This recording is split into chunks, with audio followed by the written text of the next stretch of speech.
Hello, welcome back to my channel. Tuni na gamla ka kipana mu thei mai lak thei mai tual suak dam doi khat en na nei le ka uda hoi thu salo ki kum le che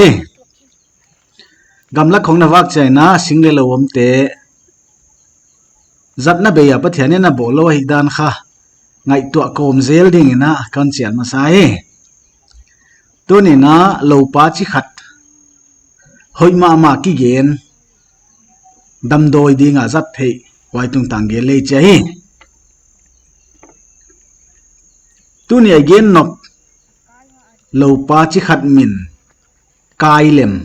ki chi a hi a bang je ka kai lem ki chi hi de o chi to ke sai ai le den chai gen chiang ina ahong kilang di na ingai to ai tuna hoi te nen le chin ya ya namu pen kha akilo khesa ki bot khesa kai lem lo pa hi azang khate le thei ten again chiang na yai kai lem lo pa hi le naw ngek kum khat nuai lam te bang kun khen khon ai ke le dak feu fo khonga den te ading ina hoi achiwai huchi banga nung kul hiam ai kele kuna den ai kele dak fen fon gi ge naw ngek a le yai lo pa kai lem ki chi te la a huana atui a hoi naw ngek sil ding chi da nei huchi banga naw ngek sil a hi chiang ina akun te bang hong tang thein adel feu fo te bang hong tang thei na om thei a chi wa he yai hi phatuam ma ai zia ka dia ma lam ka panin leng sing tang lama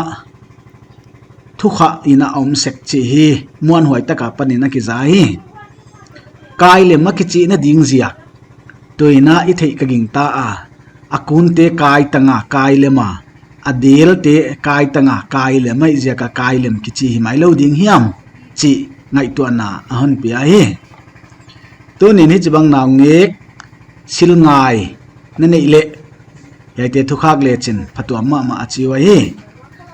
a hi a i thei dinga hoi khat bel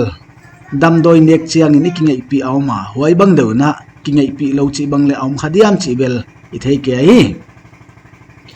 yai kai lem pen atui don kha khiam wani kha kina ala huai bang ma om ke chi hi a thei te hon hil da nei ka channel ana en tu te teng teng tunga ki pa tho kon ge nahi kum nom na nei le anwa ya o